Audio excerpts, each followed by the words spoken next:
Welcome again to live session of monologue classes. I'm Dinesh Kumar and I will take your today's The Hindu news analysis. Today is 5th June 2023. So I will discuss the important news regarding today's newspaper. Now the first news is that is not so important but I'm just discussing for your reference. Railway board alleges signaling interference, seek CBI probe. तो अभी जैसे उड़ीसा के बालासोर में एक बहुत ही भयानक accident हुआ है कि सीबीआई प्रोब की डिमांड की जा रही है और द मेन कॉज उसका है सिग्नलिंग इंटरफेरेंस, मतलब सिग्नल प्रॉपरली काम नहीं कर रहे थे जिसकी वजह से ये एक्सीडेंट या दुर्घटना घटित हुई. Now move to withdraw anti cow slaughter act in Karnataka triggers political slugfest. अब हम थोड़ा सा इस पे चर्चा करते हैं and we will discuss the legal aspect. So basically there was anti-cow slaughter act in Karnataka. अब कर्नाटका सरकार इसको जो है विड्रॉ करने की बात कर रही है, तो जिसकी वजह से वहां पर प्रोटेस्ट चल रहे हैं. So now we'll understand the legal aspect of this news. So what is this anti-cow slaughter act? तो एंटी काउ स्लॉटर एक्ट का मतलब है कि slaughtering of cow is not allowed, ठीक है, and if any person slaughter the cow और cows then the person would be liable to get the punishment according to the act. अब क्या इससे संबंधित हमारे कॉन्स्टिट्यूशन में कहीं प्रोविजंस हैं? ठीक है, so we find provisions regarding this that state can enact law, ठीक है, to prevent the slaughter of cow under article 48 of the constitution of India. तो 48 जो है it fall under the directive principles of state policy. तो जैसा बच्चों आप सब जानते हैं कि directive principles of state policy हमारे कॉन्स्टिट्यूशन का part 4 from article 36 to 51 directive principles of state policy होते हैं. ये directive principles of state policy we have borrowed from the constitution of Ireland के कॉन्स्टिट्यूशन से हमने इनको बोरो किया है. ये directive principles of state policy जो हैं these are positive obligation on the part of the government. ये गवर्नमेंट के पार्ट पर पॉजिटिव ऑब्लिगेशन है कि गवर्नमेंट इन सारी पॉलिसीज को, यानी कि जो कि आर्टिकल 36 से 51 तक दी गई हैं, उनको जब सरकार या पार्लियामेंट लॉ बनाएगी सो ये सारी पॉलिसीज लॉ में इनकॉर्पोरेट की जाएंगी. लेकिन these are not justiciable in the court of law, means these are merely positive obligation.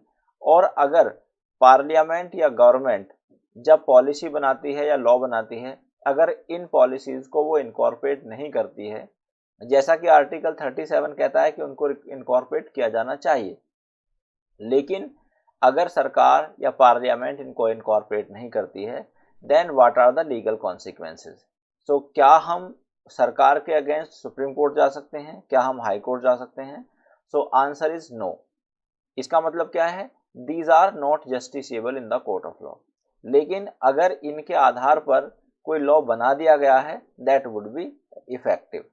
And अब यहां पर क्या है कि कर्नाटका स्टेट ने स्लॉटर ऑफ काव पर एक एक्ट बनाया हुआ है कि जो भी पर्सन स्लॉटर ऑफ काव करेगा that would be punished according to law. लेकिन अब ये सरकार ही इस एक्ट को विड्रॉ कर रही है. So whether the move of the government is legal और is there any constitutional obligation not to withdraw such kind of act. So ऐसा कोई भी कॉन्स्टिट्यूशनल ऑब्लिगेशन सरकार के पार्ट पर नहीं होता है. सरकार मींस द स्टेट लेजिस्लेचर का अपना ये राइट होता है कि वो कोई लॉ बनाए या किसी भी लॉ को विड्रॉ करे. The most important news of today's newspaper is the Delhi ordinance is an unabashed power grab. तो ये बहुत इंपॉर्टेंट न्यूज है and this is very important from your examination point of view. तो हम इसको हम डिटेल में डिस्कस करते हैं. So basically recently there was a decision of Honorable Supreme Court regarding that who will have control over the bureaucracy of the Delhi. Means Delhi में जो bureaucracy है उस पर कंट्रोल किसका होगा, ये रिसेंटली एक क्वेश्चन था. Because there is a dispute between the Aam Aadmi Party, means the present government of Delhi, and the lieutenant governor.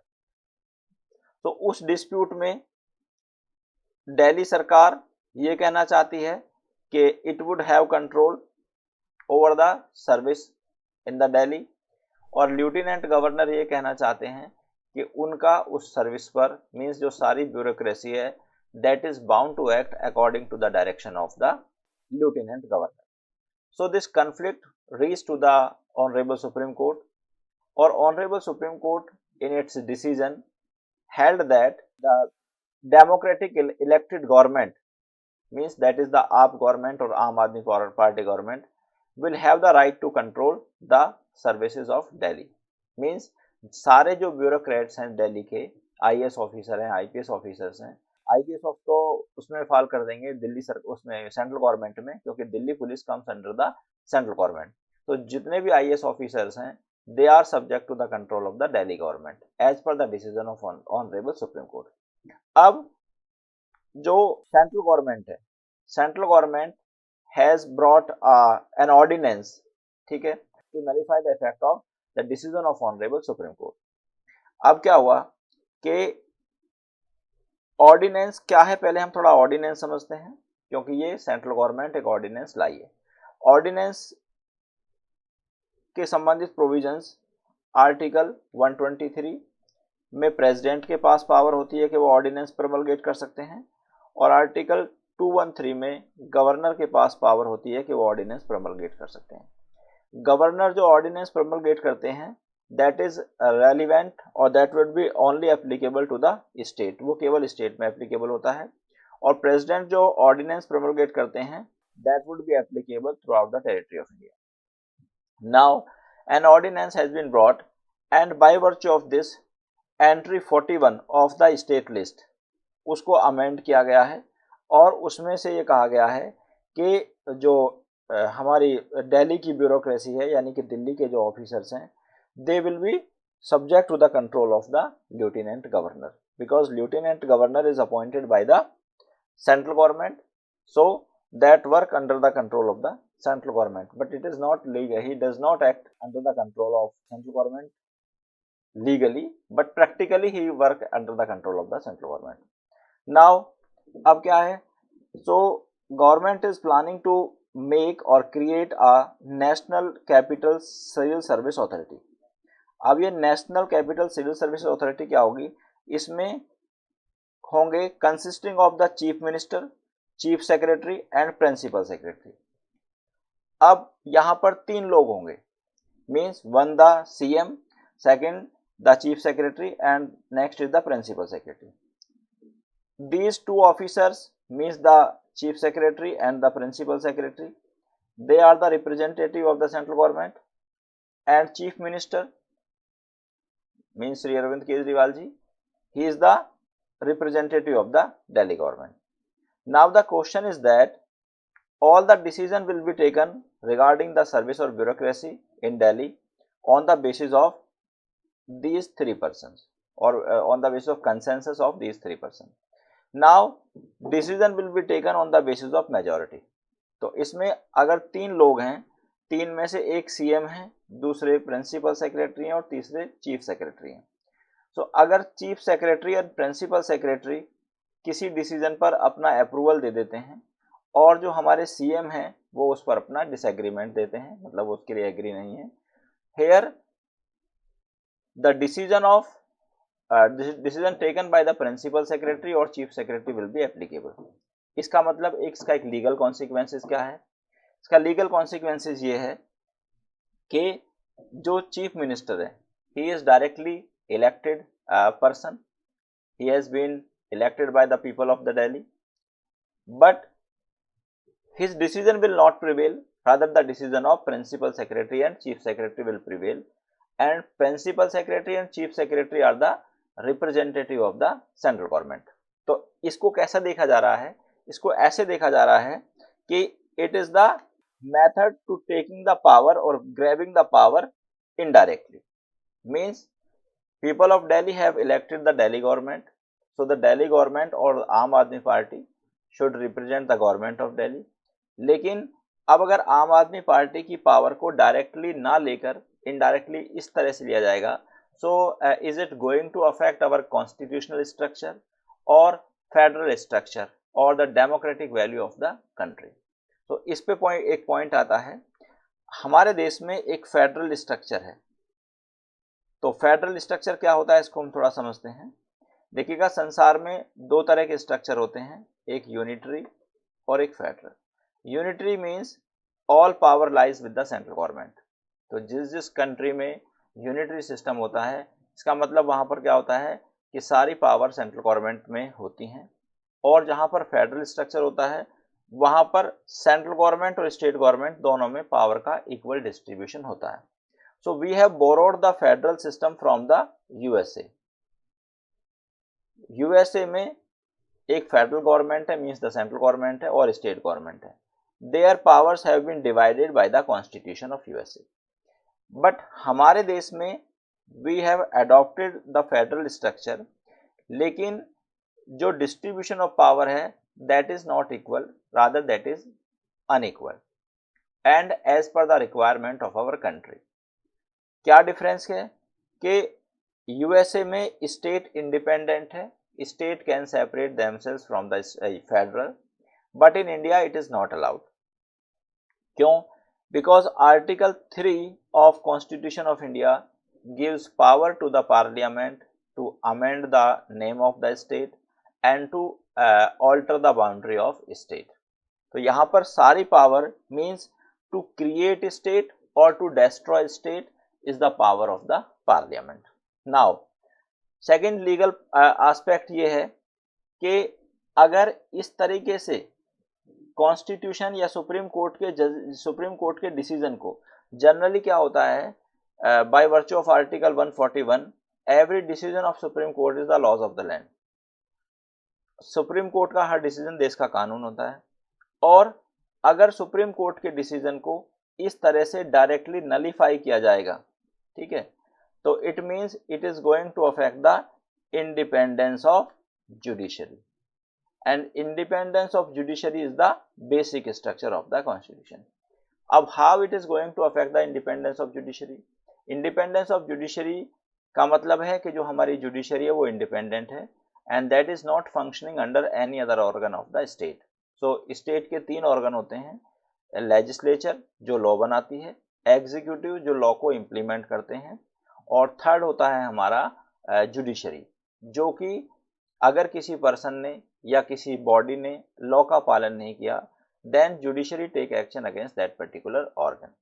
लेकिन अब अगर पार्लियामेंट के पास या स्टेट लेजिस्लेचर के पास ये पावर है कि वो सुप्रीम कोर्ट या हाई कोर्ट के डिसीजन को नलीफाई कर दे, तो to some extent it is going to affect the independence of judiciary.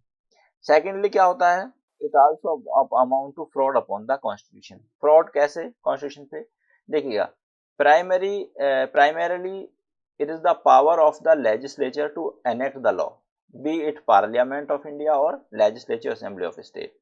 लेकिन अगर लॉ पार्लियामेंट या लेजिस्लेटिव असेंबली ना बनाकर एग्जीक्यूटिव लॉ बनाते हैं, एग्जीक्यूटिव मतलब प्रेसिडेंट और गवर्नर, ऑर्डिनेंस क्या है, ऑर्डिनेंस लॉ होता है, और ऑर्डिनेंस की वही सारी पावर होती हैं जो कि एक लॉ की पावर होती हैं।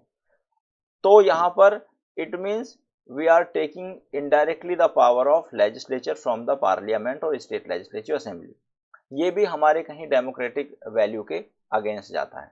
सो ऑथर ने इसमें आज के एडिटोरियल में यही कहा है कि making this ordinance is not in accordance to the constitutional norms, और ऑर्डिनेंस जो हम बनाते हैं that should not be as a general rule, rather it should be as an exception. ठीक है, सो these are the view of the author in this editorial. Now spare the road and change the law। now यहाँ पर एक news में author हैं mister Dinesh Thakur और दूसरे हैं हमारे प्रशांत रेड्डी। तो प्रशांत रेड्डी जी जो एक एडवोकेट हैं और they are writing something about the medicine. तो यहाँ पर एक बड़ा कंसर्न ये है कि जो भी मेडिसिन है, आप सभी जानते हैं कि ट्रीटमेंट कॉस्ट जो है हमारे देश में काफ़ी एक्सपेंसिव है। अब यहाँ पर 2 तरह के मेडिसिन हम जनरली यूज़ करते हैं। पहली मेडिसिन होती है हमारी जेनरिक मेडिसिन और दूसरी होती है हमारी इनोवेटिव मेडिसिन या किसी स्टैंडर्ड कंपनी के द्वारा बनाई गई मेडिसिन। जनरली हम लोगों के दिमाग में एक आइडिया ये होता है कि जब हम किसी भी डॉक्टर के पास जाते हैं तो डॉक्टर हमको कंपनी की ही मेडिसिन लिखते हैं और हम ऐसा मानते हैं कि डॉक्टर को कंपनी कुछ गिफ्ट वगैरह देती है, जिसकी वजह से डॉक्टर इनडायरेक्टली कंपनी को प्रमोट करते हैं और उसको कंपनी को भी बेनिफिट मिलता है और डॉक्टर को भी इसका बेनिफिट मिलता है, but it is expensive to the patient. ठीक है, that person can not afford his treatment, ये उसके लिए बड़ा एक्सपेंसिव होता है। अब इफ वी सी इसके रिगार्डिंग अगर हम कुछ लॉ देखें यूएसए में या इंडिया में देखें तो हमारे देश में इससे संबंधित कोई स्ट्रिक्ट लॉ नहीं है। अगर हम इसका एक दूसरा एस्पेक्ट देखते हैं, दूसरा एस्पेक्ट क्या है कि क्या ये जो डॉक्टर करते हैं मतलब स्टैंडर्ड कंपनी के मेडिसिन को ही लिखना प्रिस्क्रिप्शन पर, is it in any way against the law. तो उसका एक दूसरा एस्पेक्ट ये है कि जब भी हम कोई मेडिसिन लेते हैं तो उसका पॉइंट ये होता है कि वो मेडिसिन हमारी बॉडी में डिजोल्व का कुछ पैरामीटर होता है, डिजोल्व कितने समय में होती है, डिजोल्व के क्या क्या कंसर्न है। सो अब हमारे देश में मेडिसिन डिजोल्व के लिए कोई स्ट्रिक्ट लॉ नहीं है। मींस जनरल अजम्पशन ये होती है कि जो भी हमारी जेनरिक मेडिसिन होती हैं वो बनाई जाती हैं, लेकिन उस पर इतने एक्सपेरिमेंट नहीं किए जाते बॉडी में कि वो बॉडी में डिजोल्व होने पर कितना समय लेती है या उसके क्या क्या साइड इफेक्ट हैं। मींस अगर कोई मेडिसिन सस्ती आ रही है and that is going to affect the patient in the long run, तो इज इट राइट या ये रॉन्ग है। तो indirectly we are playing with the life of the patient. Secondly doctor का कंसर्न ये है कि if they have prescribe a particular medicine तो उसको उन लोगों ने काफी दिनों से देखा है, ऑब्जर्व किया है and that has been manufactured by the company after due research. तो उसके लिए हमारी बॉडी में डिजोल्व के लिए एक टर्म यूज की जाती है, that is a bio equivalent. तो बायो इक्विवेलेंट का मतलब है कि ये जो मेडिसिन है हमारी बॉडी में किस तरह से वो डिजोल्व होती है और उसके क्या क्या कॉन्सिक्वेंसेस होते हैं। So in our country we do not have any specific और strict law in this regard. We cannot blame the doctors specifically for prescribing the costly medicine or expensive medicine to the patient, because if we want to stop it then we must bring a strict law in this regard. So this is the concern of the author. Next we come to compulsory library education in 250 schools proposed. What is this compulsory library education? तो basically अभी जो हमारे students है school में जाते हैं तो वो स्कूल के टाइम के बाद फ्री हो जाते हैं, लेकिन मद्रास में एक 250 हाई स्कूल में इस प्रोजेक्ट को लॉन्च किया गया और इसके काफ़ी पॉजिटिव रिजल्ट हैं। Positive result in the sense के 250 स्कूल में देखा कंपलसरी लाइब्रेरी एजुकेशन, तो स्कूल के बाद हर स्टूडेंट के लिए मैंडेटरी होगा कि वो लाइब्रेरी में एजुकेशन ले, मीन्स 2-4 घंटे लाइब्रेरी में बैठे। इसका मेन पर्पज ये है कि हम बच्चे में रीडिंग हैबिट को इनकलकेट करना चाहते हैं। तो this is the good initiative taken by the Madras government. ठीक है, अब now will discuss something about the right to education in brief. So right to education is a fundamental right under article 21A of constitution of India, और ये आया था 86th constitutional amendment 2002 में ये incorporate किया गया था। ये राइट टू एजुकेशन है केवल 6 to 14 ईयर्स तक के स्टूडेंट के लिए ही है। ठीक है, मींस 8th क्लास तक ही ये राइट टू एजुकेशन है। अगर कोई पर्सन 9th या 10th क्लास में है so that can not claim right to education as a fundamental right as per the limitation imposed by article 21A of constitution of India. Now we come to understanding the Kavach system. तो Kavach system क्या होता है? That is in reference to the collision of various rails और trains in Orissa. तो Kavach system क्या होता है? कवच एक इलेक्ट्रॉनिक सिस्टम होता है और it prevent the collision between और अमंग्स्ट द वेरियस ट्रेन्स। तो ये क्या करता है कि जब भी एक्सीडेंट की पॉसिबिलिटीज होती हैं या एक्सीडेंट होने वाला होता है तो ये क्विकली ब्रेक को अप्लाई कर देता है। जिस स्पीड के साथ, जिस क्विकनेस के साथ जो हमारे होते हैं रेलवे के ड्राइवर, वो उसको अप्लाई नहीं कर पाते, उससे बेटर तरीके से ये उसको अप्लाई कर देता है। लेकिन ये सभी रेलवे ट्रैक पर नहीं लगाया गया है। It has been implemented only on the few railway track. Now अभी बात ये चल रही है कि it should be implemented on all the railway tracks of the country to prevent such incident as it happened in the Orissa. तो ऐसे incident को रोकने के लिए ये होना चाहिए। So that's all for today. I will come again with the next topic, the next, the engine analysis. Till then, thank you very much. Goodbye.